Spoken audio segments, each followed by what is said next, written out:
teman-teman, aku lagi di sentralnya Amsterdam. Aku udah di Paris ya, di Prancis. Kita sekarang lagi ada di kota Volendam yang ada di Netherlands. Jadi Aku akan ngajak kalian keliling-keliling di Bandara Jeddah. lihat beberapa view dari Singapura, tapi aku kasih lihat kalian ya, ada kereta di sini. Ini aku udah di Bandara Internasional Soekarno-Hatta. Yuk ikutin perjalanan aku hari ini.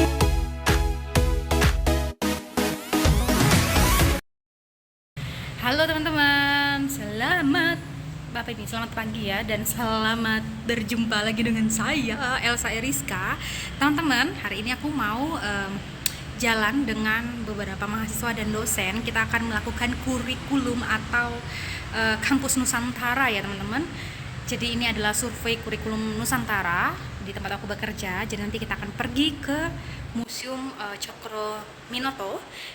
Buat kalian yang mengikuti perjalananku, yuk ikutin aku berkunjung ke museum. Nanti aku akan bawa kalian melihat ada apa sih di museumnya Cokro Minoto. Yuk, cus. Panas sekali. Jadi akhirnya ini memang mau diambil Sudah. pesannya. Apa namanya? Pesan yang nggak terlalu besar.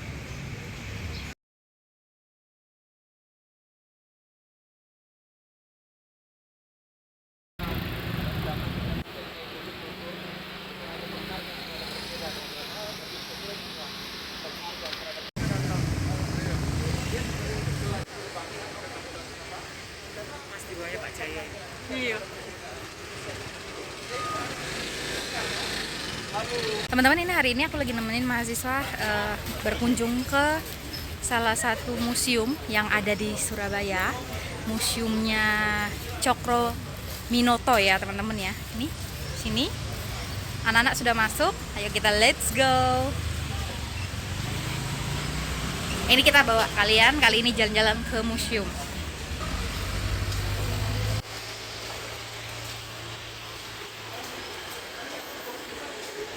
Hari ini pesertanya sekitar ada 30-an, 30 mahasiswa. Ini dari kelas Pancasila. Ada ibu dosen juga di sini, ada bapak dosen, ada mahasiswa student employee, macam-macam.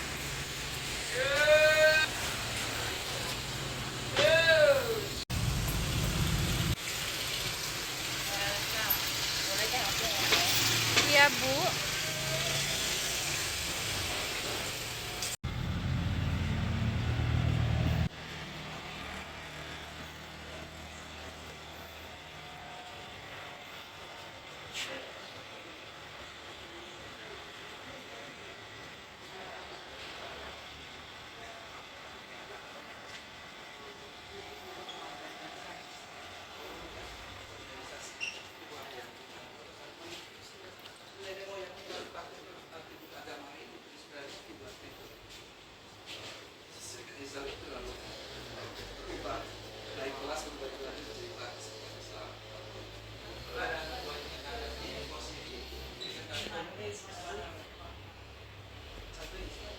Hai, kalian nggak mau tahu?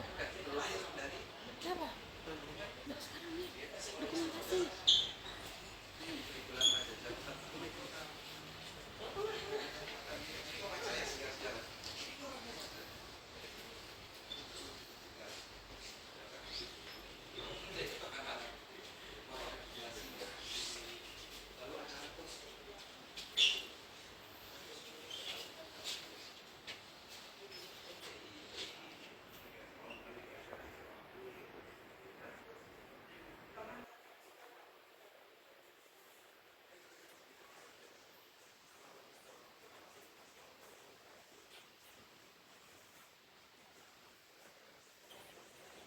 Iya, Bu, dipakai untuk kongres. Ini bajunya. Ini bajunya Pak Cokro. Iya, bersih banget ya Pak Mas ya.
ini kan maksudnya di sini musuh maupun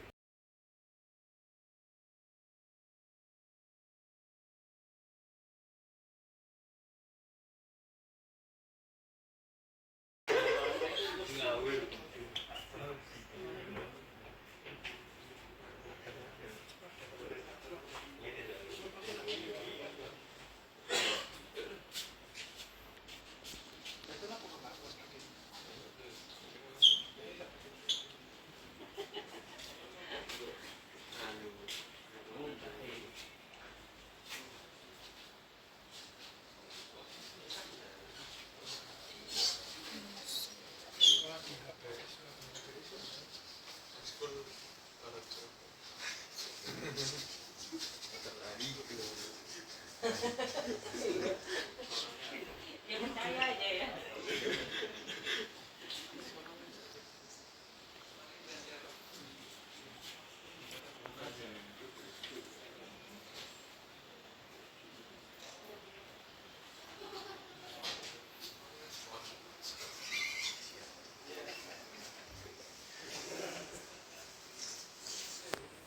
Sampai naik ditanda gitu aja bisa. Oh, langsung kelihatan sama ya, Pak? Kelihatan luas kok.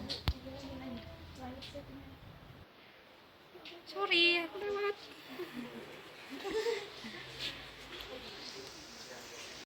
Oke, teman-teman, ini aku lagi di museumnya tempat kosnya Pak Soekarno ya dulu ya. Karena di rumah harus Soekarno. Oke. Ini aku baru pertama kali sih kesini ya. Jadi ini tuh katanya kosnya Pak Soekarno dulu. Tadi ada beberapa kamar memang. Tadi di tengah juga ada. Terus di atas ada ke bawah kalian ya, lihat ya kosnya Pak Karno zaman dulu tuh seperti apa. Ini museumnya tuh ada di daerah Penele, Surabaya teman-teman. Nah untuk naik ke kosnya ini perlu effort teman-teman. Kalian lihat ya. Tuh. Naik ke atas. Sini aku ajak kalian ke atas.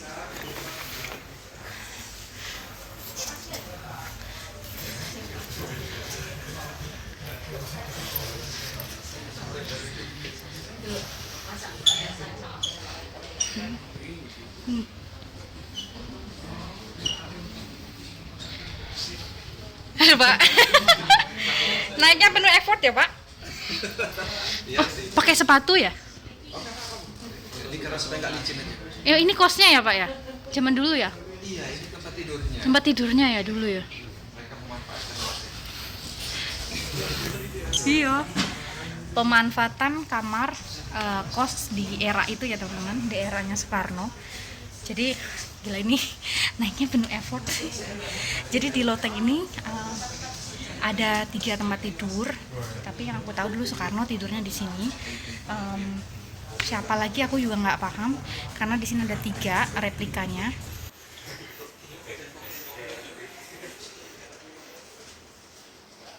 Nah, kira-kira bentuk kosnya kayak gini ya, tanpa kasur.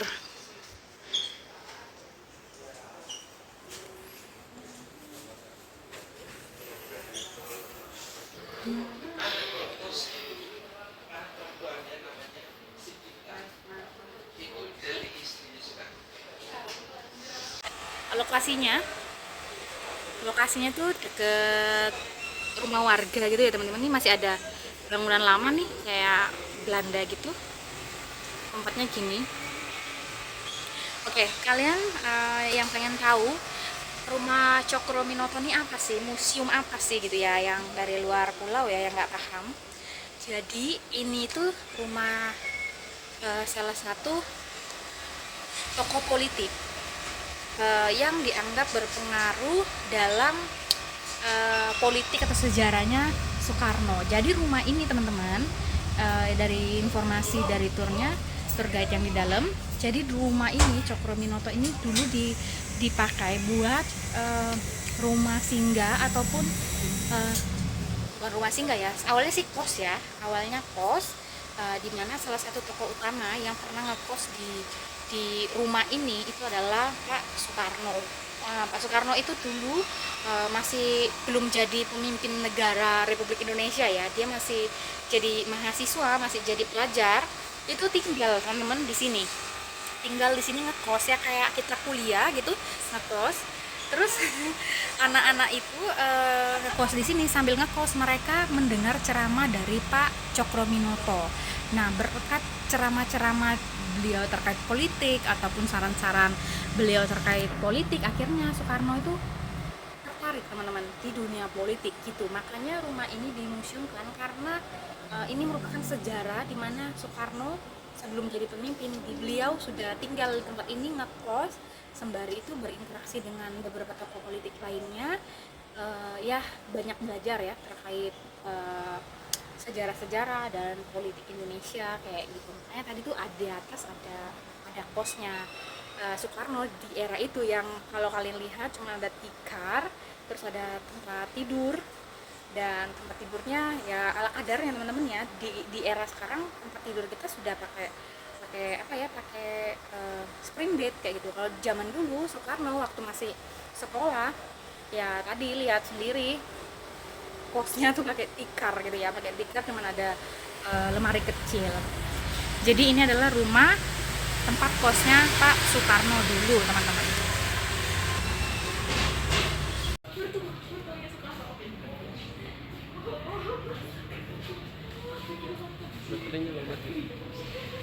Lobet.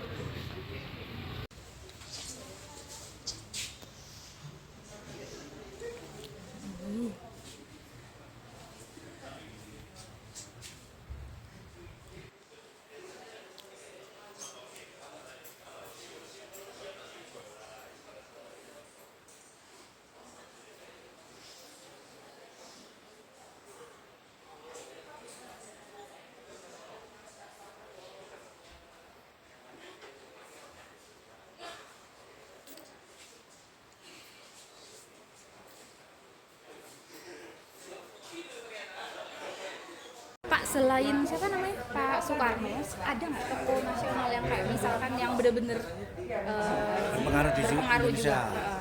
Selain Pak Karno itu ada Alimin, Semaun, Muso. Oh, Pak Muso saya tahu. Ya, itu yang mendirikan PKI. Iya, PKI. Dan juga ada Pak Kartosuwiryo. Pak Kartosuwiryo itu yang ini mendirikan negara Islam di Indonesia. Nah, itu saya belum tahu sejarahnya. Belum. Yang saya tahu cuma Ya, Pak Muso. itu bertentangan dengan Pak Karno sendiri sebagai teman. Akhirnya dieksekusi mati oleh Pak Karno sendiri. Yang Pak Muso juga kan sama PKI itu ya. Pak Muso PKI itu juga teman Satu kos di sini. juga ya. Betul. Harusnya mereka yang PKI itu adalah mereka yang juga bareng Pak Soekarno. Betul. Jadi beliau-beliau ini berguru ke Pak Cokro. Pak Cokro ya bareng. Pak Cokroaminoto satu guru. Makanya Pak Cokro ini dapat gelar dari Belanda itu raja tanpa mahkota. Kan Dia artinya Pak, menciptakan orang-orang pribumi itu menjadi tokoh besar. termasuk yang mereka-mereka yang tadi. Mereka itu tadi.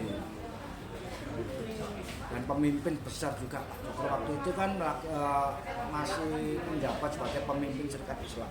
Pak Muso ya. Pak Musono. Pak Cokro. Itu mereka dulu itu termasuk organisasi atau Jawan perang organisasi. organisasi? Apa? Partai Islam. Partai Islam. Jadi untuk mengelabui penjajah, dia memakai sistem dagang. Dagang. Berarti bapaknya juga dagang. Sebelum Pak Cokro waktu dipegang oleh Samahuddin, Pak Samahuddin kan mendirikan Partai Islam itu. Itu waktu itu dia bergerak sebagai pedagang. Setelah berjalan, akhirnya dilihat Pak Cokro ini masanya lebih banyak. Akhirnya Samahuddin melimpahkan ke Pak Cokro untuk meneruskan menjadi pemimpin Serikat Islam. Sejarahnya dia salah satu penasehat inilah partai Gitu. kayak Iya. politik di eranya Pak Soekarno, karena salah satu yang ngajak beliau Betul. masuk ke itu. Saya taunya sekedar itu Pak. Jadi setelah dari sini tahu sejarah luasnya Sudah Pak tahu, Cokro. sudah tahu. Soalnya saya tahu museum itu tapi nggak pernah Ya, pernah datang ke sini. Dan saya tuh pikir beliau ini dulu nggak buka kos, jadi ya hanya apa ya, sebagai pemimpin. pemimpin aja. Ternyata mereka juga buka kos ya, salah satunya itu ya, sambil buka kos, ceramah, ngasih ilmunya. Betul. Tapi mereka bukan sekolah gitu ya Pak ya? Hanya mereka kan dia pasti ini- kan ikut organisasi. Iya, enggak, sebetulnya dia kos di sini. Dia itu sekolah di Surabaya. Yang anak-anak kos ini Ya, kan? terutama Pak Karno, sekolahnya di HBS. HBS. HBS itu sekolah Belanda. Itu kalau enggak orang yang mampu, selain cerdas dan mampu, enggak mungkin bisa masuk di sekolah Belanda itu. Cerdas dan mampu. Ya. Berarti mampu dalam finansial Pak? Mampu itu seperti Oh dari pembayaran. segi, oh iya. Semuanya. Dan sekolahnya ada di kantor pos Surabaya. Sekarang masih ada? Ada di kantor pos. Oh yang kantor pos yang di Kebun Rojo itu. Iya. Ya itu. Saya pernah ke situ soalnya. Itu sekolahnya Pak Karno dulu. Oh, Itu sekolahan HBS namanya.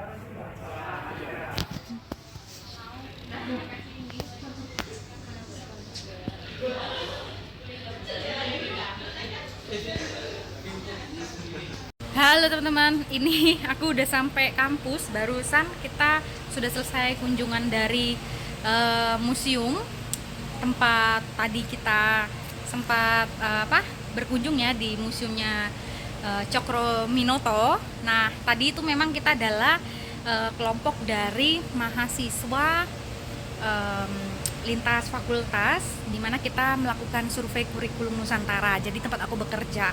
Nah, ini tadi semua peserta udah pulang. Nah, habis ini aku juga mau balik. Buat kalian yang udah ngikutin kegiatan aku, terima kasih banget. Karena habis ini aku mau balik, mau aktivitas lagi. Dan sampai jumpa di vlog selanjutnya. Jangan lupa ditonton dan like, subscribe. Oke.